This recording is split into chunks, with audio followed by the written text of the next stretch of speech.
మీ పిల్లల భవిష్యత్తును దిశానిర్దేశం చేసే విద్యా మహోత్సవ్ Dream9 మీడియా ఆధ్వర్యంలో ఈ ఫిబ్రవరి 1న మన ఖమ్మంలో జరగనుంది. Sorry to interrupt you. మీరు ఇందాక మాట్లాడుతూ నిర్మాత గారు నా కాలేజ్ ఫ్రెండ్ అని చెప్పి అన్నారు. మీకు కాలేజీలో ఇంకో ఫ్రెండ్ కూడా ఉన్నాడు. ఎవరు? హీరో తరుణ్ గారు. నేను తరుణ్ క్లాస్మేట్, అంటే సారీ నేను సీనియర్ ఇమ్మీడియట్ తరుణ్కి. మేమిద్దరం ఒకటే కాలేజ్. ఆయన తరుణ్ గారు, ఇంకా మరి నారా లోకేష్ గారు, మళ్ళీ ఆయన దేవేంద్ర గౌడ్ గారు అబ్బాయి వీరేంద్ర గౌడ్ గారు, వీళ్ళందరూ సేమ్ బ్యాచ్. ఓకే, చాలా పెద్ద సర్కిల్ మీది.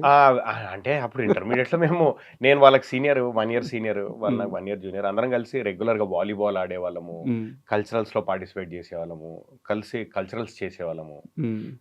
ఆయన మా కాలేజ్లో 25th యానివర్సరీకి, లిటిల్ ఫ్లవర్ జూనియర్ కాలేజ్లో 25th యానివర్సరీకి చంద్రబాబు నాయుడు గారే మాకు 25th యానివర్సరీకి గెస్ట్. నారా లోకేష్ గారు, నేను, తరుణ్ అందరం పర్ఫామ్ చేసాం స్టేజ్ మీద ఆయన గురించి. ఆ కల్చరల్ టీమ్ లో నేను వన్ ఆఫ్ ది యాక్టివిటీస్ కి హెడ్ ఉండే. సో అందరం we are very good group. Okay. And నా డౌట్ ఏంటంటే తరుణ్ గారు హీరో అయిన తర్వాత చాలా ఎర్లీ స్టేజ్ లోనే, అంటే ఫస్ట్ మూవీతోనే అది మామూలు సక్సెస్ కాదు. ఆయన బ్లాక్ బస్టర్ హీరో. అవును. ఆ టైంలో మీరు ఎందుకు తరుణ్ గారిని అప్రోచ్ అవ్వలేదు? యాక్చువల్లీ అంటే అప్రోచ్ అవ్వలేదంటే, to be very frank, cinema నేపథ్యం లేనప్పుడు, ఎలా సినిమాల్లోకి వెళ్ళాలో మనకు ఒక దారి తెలియనప్పుడు రకరకాల ప్రయత్నాలు చేస్తాము. ఆ ప్రయత్నాల్లో ఒకానొక ప్రయత్నంలో ఎప్పుడన్నా, అంటే తరుణ్ని అప్రోచ్ అవ్వకపోవడానికి ఒక రీజన్ కూడా ఉంది. తను ఆ హిట్ కొట్టిన తర్వాత ఎంత బిజీ అయిపోయాడంటే, తన గురించి తను పట్టించుకునే టైం కూడా ఉండకపోవచ్చు. ఆ టైంలో అంత బిజీ అయిపోయాడు. బికాజ్ ఎంత పెద్ద బ్లాక్ బస్టర్, సంవత్సరం ఆడిన సినిమా. ఆ టైంలో అంత పెద్ద, ఆ టైంలో ఒకరిని వెళ్ళి కలవడం, ఇప్పుడు ఈ గత 15 రోజులుగా ప్రమోషన్స్ చేస్తుంటే నేనే ఎవరికి అవైలబుల్ లేను. శంబాల్ అనే సినిమాలో నేను ఒక క్యారెక్టర్ చేసి నేనే ఎవరికి అవైలబుల్ ఉండలేకపోతున్నాను.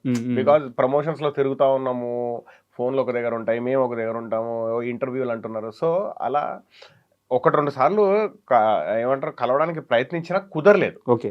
తను కూడా హీ వాజ్ వెరీ ఎంకరేజింగ్. ఆ టైంలో ఏదన్నా అంటే, అప్పుడే తను హీరో, బట్ నేను అప్పటికి నాలో ఒక నటుడు ఉన్నాడు, నేను ప్రయత్నాలు చేస్తున్నాను అని చెప్పుకునే ఏమంటారు ఈ యూట్యూబ్లు కానీ అవన్నీ లేవు కదా అప్పుడు. సో తనకి చెప్పాను, 1-2 సార్లు ఫోన్ చేసి చెప్పాను, తప్పకుండా కలుద్దాం అన్నాడు. బట్ కుదరలేదు. He's very encouraging. అప్పుడు ఎంకరేజింగ్, ఇప్పుడు ఎంకరేజింగ్. ఇప్పుడు టచ్ లో ఉంటారు? ఇప్పటికి టచ్ లో ఉంటాడు. ఇప్పుడు కలిసి చాలా బాగా very very nice, very friendly ఉంటాడు. ఈజ్ అ వెరీ గుడ్, ఏమంటారు అప్పుడు ఎలా ఉండేనో ఇప్పుడు అలాగే ఉన్నాడు. అంటే ఇంత ఎర్లీగా తరుణ్ గారి ప్రశ్న అడగాలని నేను అనుకోలేదు. కాలేజ్ టాపిక్ వచ్చింది కాబట్టి వెళ్ళిపోయాం. అలా ఎందుకు అడిగానంటే, ఇప్పటికీ చాలా మంది ఫ్యాన్స్ ఉన్నారండి, తరుణ్ గారు కంబ్యాక్ ఇస్తే చూడాలని చెప్పి, కొన్ని లక్షల మంది. అందులో నేను ఒకటి. మేము ఒకటే కాలేజ్, ఎక్కడో ఒక దగ్గర ఒక చిన్న కనెక్షన్ ఉంటుంది. మా కాలేజ్ అనే కనెక్షన్ ఒకటి ఉంటుంది. అండ్ అంత పెద్ద సక్సెస్ చూసి చాక్లెట్ బాయ్ ఇప్పటికీ అంతే అందంగా ఉంటాడు. ఫాలోయింగ్ మాత్రం అలాగే ఉంది. అంతే అందంగా ఉంటాడు మనిషి. కానీ అదొక స్టైల్. అండ్ మళ్ళీ మనం శంబాల విషయానికి వస్తే, శంబాలలో మీది ఒక ఊరి కట్టుబాట్లు, ఒక నమ్మకాలు, ఒక భయస్థుడు, ఇలాంటి ఒక క్యారెక్టర్. బట్ హీరోది పూర్తిగా ఆపోజిట్ క్యారెక్టర్. ఈ 2 ఘర్షణలు జరిగే మధ్య నేను ఒక ఇంటర్వ్యూలో మీది చెప్పిన సమాధానం చూశాను. నాకు నిజంగానే రియల్ లైఫ్లో దేవుని నమ్ముతాను, దెయ్యాన్ని నమ్ముతాను, అలాంటి ఎక్స్పీరియన్స్లు ఉన్నాయి అని చెప్పి మీరు చెప్పారు. నిజంగా అలాంటి ఒక ఎక్స్పీరియన్స్ ఉంటే షేర్ చేసుకోండి. నేను దేవుణ్ణి 100% నమ్ముతాను. జరుగుతున్న ప్రతి ఒక్కటి దేవుడు వల్లే, దేవుడు ప్రమేయంతోనే జరుగుతుందని నమ్ముతాను. ఓకే, ఎస్, మన as human beings we have to work hard. We have to మన 100% పెట్టాలి ప్రతి దాంట్లో. మనం నమ్మిన దాన్ని బలంగా నమ్మాలి, బ్లైండ్గా వెళ్ళాలి. ఒక దాన్ని నమ్మితే బ్లైండ్గా వెళ్ళిపోవాలి. ఆటోమేటిక్ మనకు మన దేవుడు, యూనివర్స్ అంటారు కొంతమంది, దాన్ని దేవుడు అంటారు కొంతమంది. ఆ పవరే పంచభూతాలు.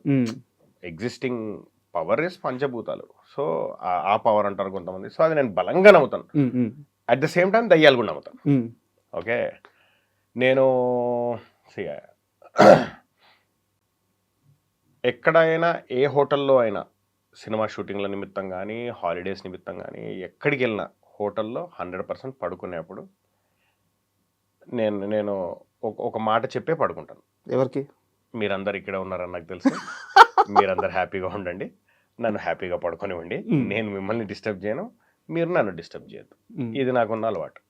అంటే అలాంటి ఎక్స్పీరియన్స్ ఏమైనా ఫేస్ చేశారా? సో నాకు ఎక్స్పీరియన్స్ ఒక హోటల్ రాజమండ్రిలో ఒక హోటల్లో ఫేస్ చేశాను. ఏ హోటల్ అని చెప్పను నేను.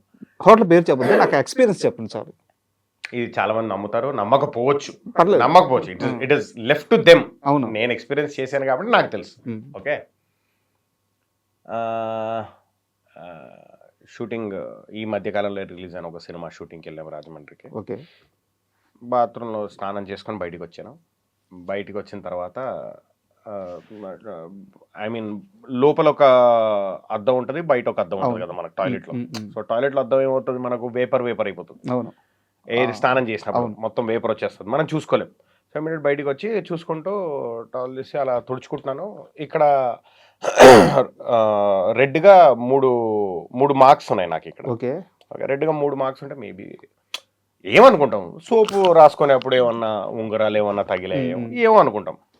ఓకే డన్, సరే అయిపోయింది. తుడిచేసుకున్నాను, ముందు తుడుచుకున్నాను, చూస్తుంటే వెనక తుడుచుకుంటాను. తుడుచుకుంటే వెనక నొప్పి వస్తుంది, లైట్ పెయిన్ వస్తుంది. లైట్ పెయిన్ వస్తుంటే ఏంట్రా అని వెనకకి తిరిగి చూస్తే వెనక కూడా ఉన్నాయి marks, same marks. Okay done, అది కూడా వదిలేసాను. ఏమోలే అంటే మేబీ ఇసుకలో షూటింగ్ ఎక్కడ తగిలిందో ఏందో అనుకున్నాను. ఇది అసలు ఇది కొట్టలేంది. ఇది నాకు 200% నేను అలా వెళ్ళి నా బ్యాగ్ ఎక్కడ ఉంటుందో, బట్టల బ్యాగ్ ఎక్కడ ఉంటుందో టవల్ తీసి షార్ట్ వేసుకొని ఆ బట్టల బ్యాగ్ పక్కనే టవల్ పెట్టాను. 200% ఇది నాకు తెలుసు. బికాస్ మళ్ళీ తీసుకొని మళ్ళీ తల దుడుచుకుందాము అని బట్టల బ్యాగ్ పక్కనే టవల్ పెట్టి మళ్ళీ అద్దం దగ్గరికి వెళ్ళి అలా దూకొని అలా వచ్చాను. టవల్ చైర్ మీద ఉంది. సో బట్ ఇది ఎవరు నమ్మరు, బట్ ఇది నాకు పర్సనల్గా జరిగిన ఎక్స్పీరియన్స్. అండ్ అదే షూటింగ్లో మళ్ళీ నేను హైదరాబాద్ వచ్చి మళ్ళీ రిటర్న్ వచ్చినప్పుడు ఆ రూమ్లో ఇంకొక యాక్టర్ ఉన్నారు, వాళ్ళకు కూడా నెగిటివ్ ఎఫెక్ట్ ఏదో జరిగింది. సేమ్ నెగిటివ్ ఎఫెక్ట్ ఏదో జరిగింది. తను రూమ్ మార్చేసాడు, నేను ఆ రూమ్లోకి వెళ్ళలేదు. మళ్ళీ ఆ రూమ్లో కాకుండా మళ్ళీ అదే హోటల్లో ఉన్నాం కానీ బట్ వేరే రూమ్లో ఉన్నాను. ఇంకా ఆ రూమ్ ఎవరు తీసుకోలేదు. ఇది అక్కడ చెప్పిన తర్వాత ఎవరు తీసుకోలేదు. ఆ రూమ్ నెంబర్ ఎంత?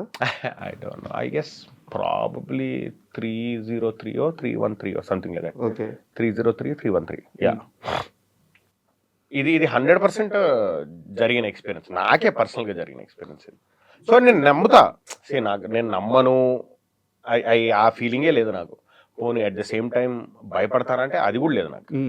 భయపడతాను, I believe they exist, so they exist అంతే. ఇలాంటి ఒక ఎక్స్పీరియన్స్ ఆల్రెడీ ఉన్న మీకు శంబాలా కథరంగానే ఏమనిపించింది? నాకు శంబాలా మోర్ దెన్ ఏమంటారు ఈవిల్ స్పిరిట్.